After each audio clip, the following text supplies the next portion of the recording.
So when I was 13, my parents sent me to an all-girls fitness camp to work on becoming the best version of me.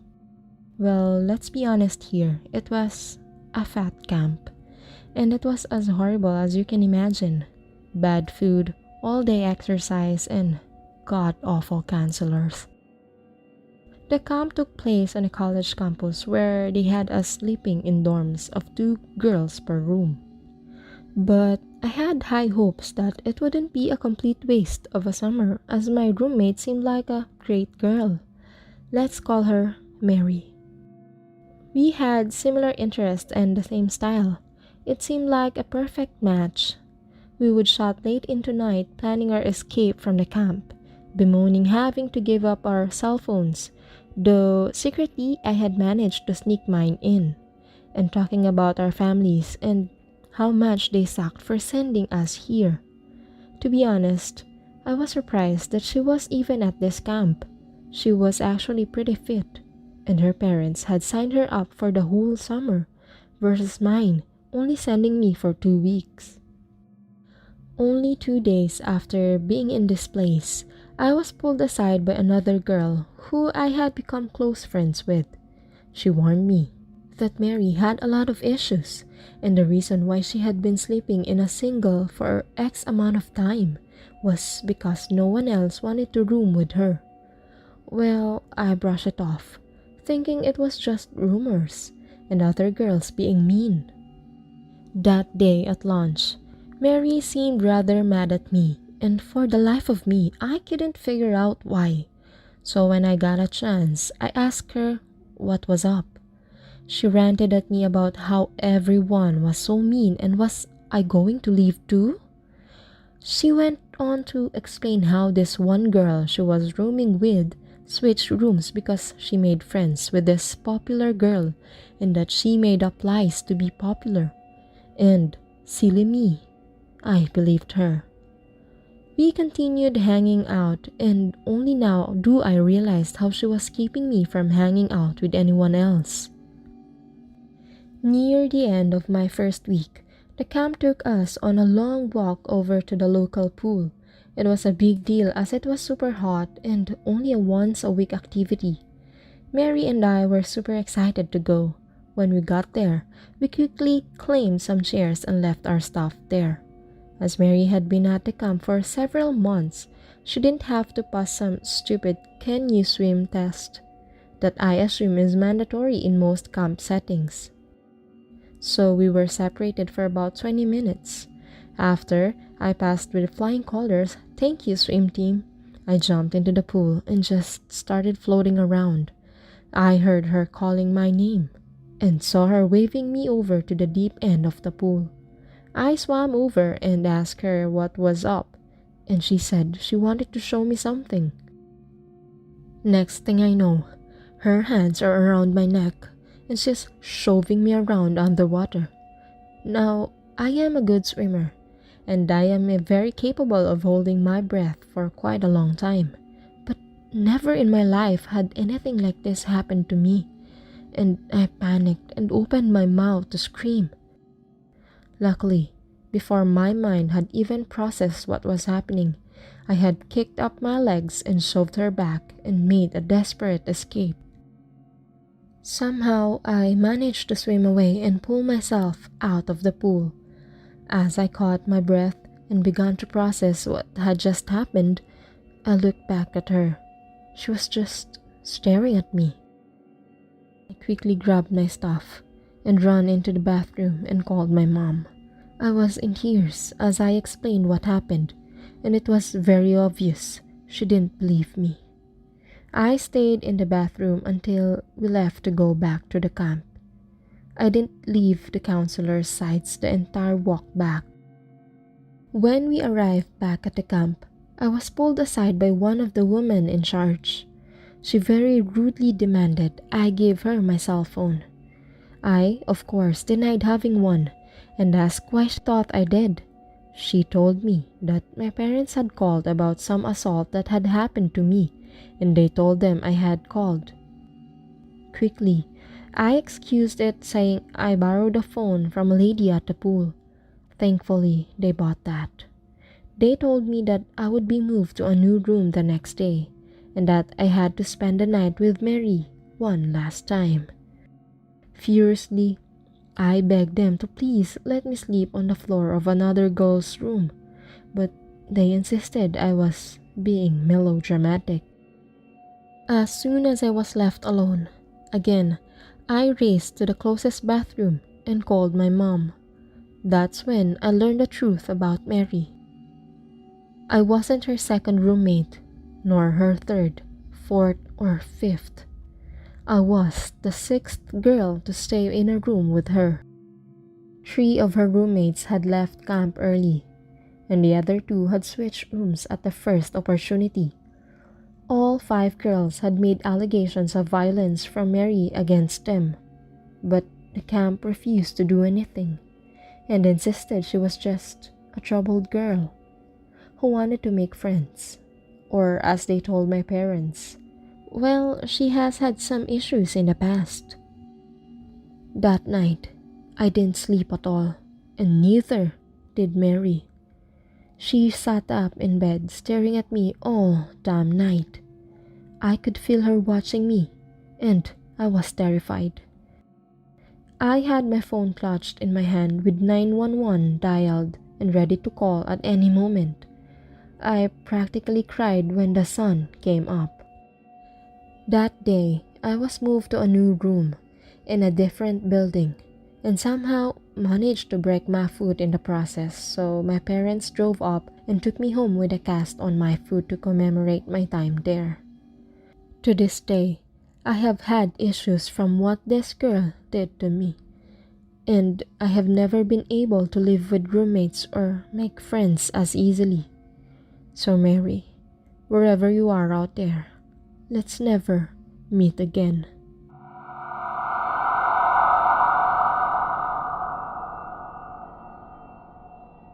To preface this, I love to drive, like hours-long drives to nowhere with no destination in mind, just me, my music, and the road ahead of me. Living in Nebraska, I'd often take back roads or lonely highways, cutting through the countryside to small towns and eventually cities. And I'd usually take these drives at night since there was less traffic to worry about. I've done it since I've had my license 5 years ago, and I've never once had any sort of issue, nor have I ever run into any trouble. That was until a few nights ago. For reference, I'm a relatively small 22-year-old female, and as I've stated before, I often take these drives completely and utterly alone. They're a good way to clear my head when I'm stressed, upset, or overwhelmed, or for me to get a plan together to sort personal issues out. I've also done these long and lonely drives to get away from the toxicity of my household when I used to live with my parents as a means of coping with their alcoholism. Though now that I've moved out and am in a much better place mentally, I don't really have the urge to get in my car and just drive anymore. However, on the night this event took place, I was feeling pretty overwhelmed, stressed, and anxious with a clusterfuck of personal issues I'd rather not get into. I felt restless and irritable around my boyfriend, couldn't focus on anything else, and decided I would take a drive to clear my head. My boyfriend was understanding and told me to be careful and to not be gone for too terribly long. Since it was getting pretty late, I agreed, gave him a kiss goodbye, and left. I drove around our city for about 30 minutes, but I was still feeling on edge about everything transpiring in my personal life, so I decided to drive further north down those familiar, dark, winding one-lane highways. I kept the car at a steady 65 miles per hour, taking the turns at a slower pace in case a deer jumped out around the bend, and was just admiring the vast, empty darkness of the snow-capped fields and barren trees. It was honestly a bit creepy being all alone with no cars in sight, and seemingly the middle of nowhere, the few houses miles back from the road lightness, and the dead cornfields withered away and covered in the snow. It was like something out of a horror movie, and I half expected to see a ghost pop up in my rear view mirror, or see someone clamber out from the patches of trees dotting the horizon. The only light came from my headlights, and even then I still strained to see through the inky darkness of the night. By now it was just after 11, and I told myself that once I made a familiar roundabout that would either take you to a small town or back up towards the city, I would head back to the city and home. That roundabout was still maybe 15 to 25 minutes away, but other than my imagination picturing the worst, I wasn't really all that concerned. I mean, I was by myself. I didn't have any other motorists to worry about, right? Wrong. As I am rounding another bend, I noticed a vehicle with its hazards flashing maybe a quarter of a mile or something away from me. It was some sort of sedan, dark-colored, and was angled to where only part of it was on the shoulder, while the rest was jutted out onto the road. Like they had to pull over in a hurry but didn't quite manage to do that. The driver's side door was flung wide open, and as I slowed my vehicle down and angled it towards the opposite side of the road to pass, I could make out what looked like maybe blood on the inside of the open door. I didn't see anyone on the road or in the car, and I was the only motorist in sight. Cell phone reception is spotty at best in this part of the country, but more often than not, you couldn't get reception no matter how hard you prayed, which was definitely the case when I took a glance at my phone to see if I had any service. So, a lone female on the road at night, pulling up near a vacant vehicle that looks like someone had been attacked on the inside with no cell service written all over it. But there was still a small part of me that worried something terrible had happened to whoever was in that vehicle, and I thought I needed to help. These roads don't get a lot of traffic late at night, and temperatures were well below freezing. If someone were hurt or in trouble, there was no one and nothing else to help but me. Still, I erred on the side of caution.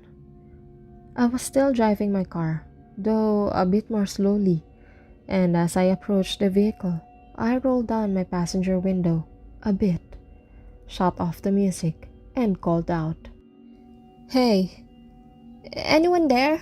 Are you okay?" I didn't hear a response. I worried they were passed out somewhere, but I wasn't about to get out and look for them. I told myself I'd call out one last time, and if I didn't hear anything, I would leave, and the moment there was no reception, I'd call it in. And if I hear someone, well, I'd figure out my next course of action then. So again, I shout, "Hey, what happened? Are you okay?" And then I heard rustling in the shadows of the trees, followed by a gruff voice saying, "Yeah."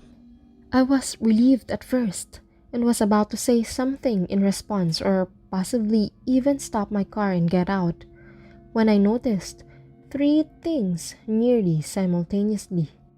As I inched my way past the front of the sedan, I noticed there was no damage to the hood or anywhere else on the vehicle, which I found to be strange, considering the blood on the inside of the door. In my rear view mirror, I caught a glance of someone coming out from behind the sedan, and they were making their way towards my car, fast. The person did not have any blood on them or appeared injured in any way, wearing a mask, not like a face mask for COVID or a ski mask for anything normal, but one of those masks you would see in the Purge movies, and they were holding something in their hand. I don't know what it is. I couldn't get a good look, but from its length and shape, my guess was maybe a tire iron or a crowbar or something. I don't need to tell you that I slammed on the gas the moment I noticed those things and drove like a bat straight out of hell, my heart thundering in my chest and my entire body shaking. My window was still rolled down in my haste and the music was still shut off, so I could very clearly hear someone, definitely a man, shouting at me, though I had no clue what they were saying. I just knew I had to get out of there immediately. I stole one last look in my rearview mirror as I drove away, mostly to see if they were getting in their sedan to follow chase or if they had stopped. The man with the weapon was still standing in the middle of the road, watching me. And right before I looked away from the mirror, I saw a second man emerge from the trees that had been rustling earlier, also wearing one of those creepy masks and no trace of blood on him. I probably broke every law for speeding that night, but I wanted to get as far away from those men as possible. As soon as I made it out to the roundabout, I turned towards town, parked in the Walmart parking lot that thankfully still had cars from who I assumed were workers closing up shop, and proceeded to have a full-on meltdown. When I could pull myself together, I called one of my friends, T, who was a police officer, to tell him what happened and what I should do. He was concerned for me, and after asking if I was okay, where I was, did they follow me, he told me since it was out of city limits, he couldn't do much on his end, but he could get in contact with the local police or sheriff in that jurisdiction to take my statement and check it out. I agreed, thanked him, and while I waited for the police to show up, I called my boyfriend. Though my hysterical sobs and panic, I managed to tell him what happened not even 10 or so minutes ago. He was, as you could imagine, super freaked out for my safety and wanted me to either come home immediately or drive down himself to take me home. I told him the police were on their way to take my statement, so I couldn't leave and I was okay. But I stayed on the phone with him until I saw the familiar police cruisers pulling into the lot. I gave the police my statement and they assured me they would go back to the spot. I told them the sedan had been to take a look and what they would try to catch the guys who did it.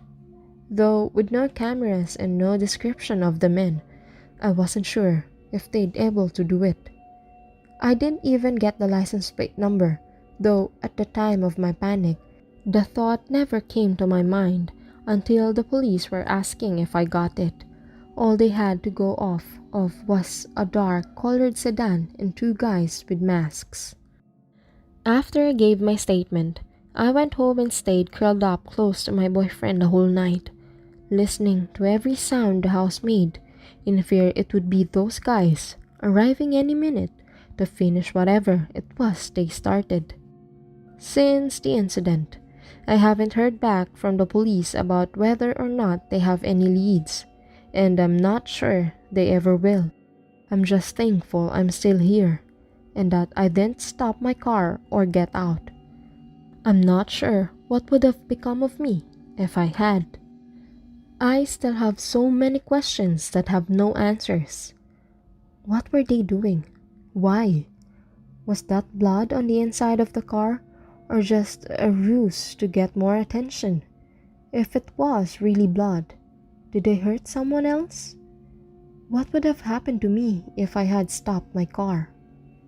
Needless to say, I won't be going on any more late night drives to anywhere, and I hope I never cross paths with those freaks again.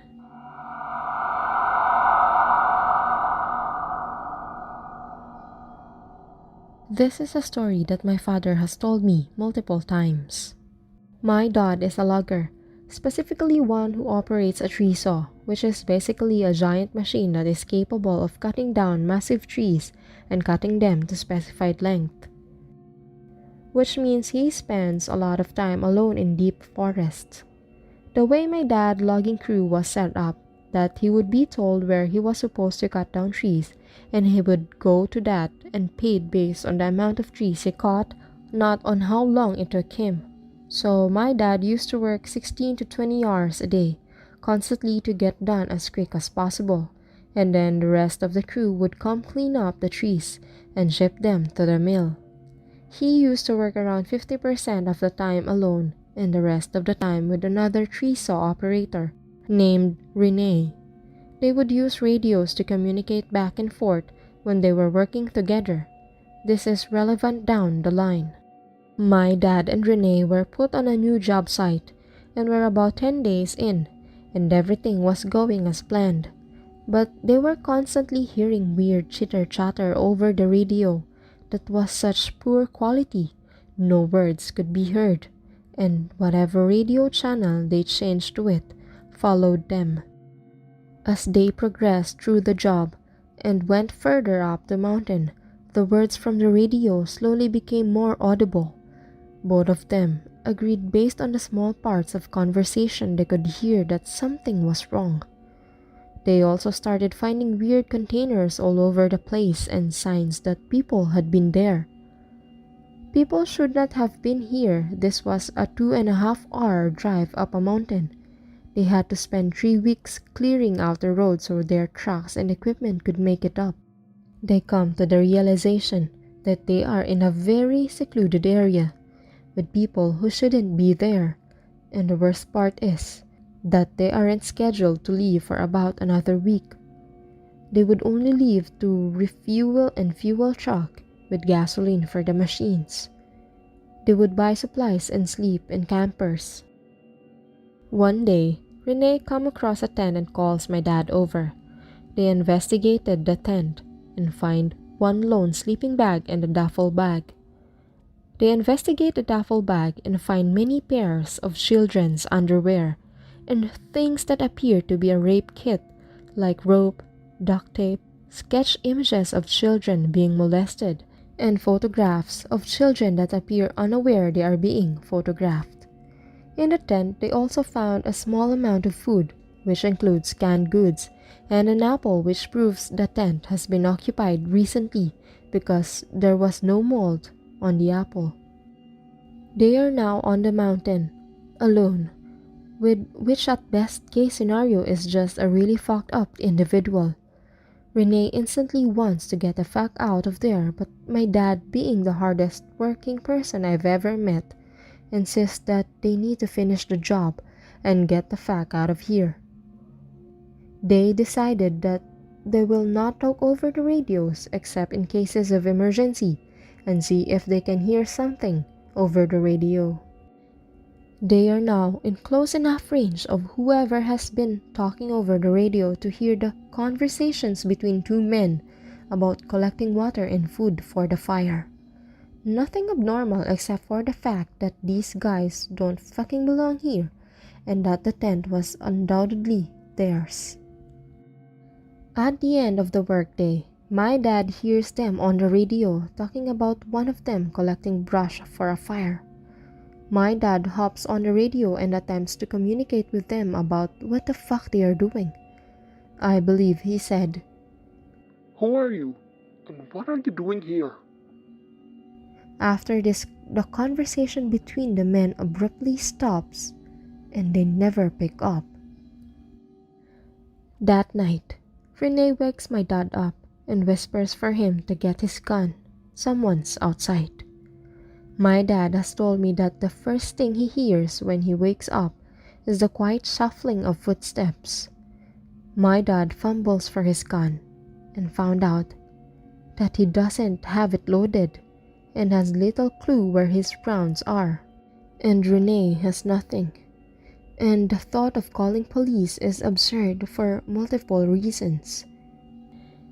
They hear a jiggle on the doorknob and it opens. The camper is far enough off the ground to where you had to jump in, and there is no ladder or footstool. It just stays open, and neither my dad nor Renee move. They hear scratching right outside the door, though after 4 minutes of scratching, my dad can no longer take it and nods at Renee. He gets up quietly and walks towards the camper door, and the second he reaches it, he is met with intense pain across his eye all the way to his left cheek. He has been caught and falls out of the camper, hitting the ground hard. A man with a knife gets on top of him, and he is soon being kicked in the top of the head by a man behind him.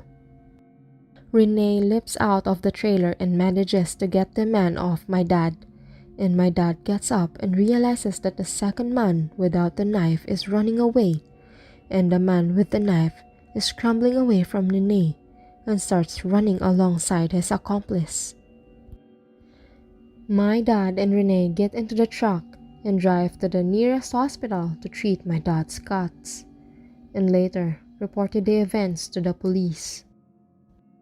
They both quit their jobs, and 2 weeks later, as the rest of the logging crew was finishing up the job, one of them was found gagged, bound, raped, murdered, and thrown into a ditch. None has ever been convicted of these crimes. To this day, my dad can hardly see out of his right eye, and the pupil is disfigured and looks more like a cat's eye than a human's. He suffers PTSD from those events and hasn't slept a good night of sleep since.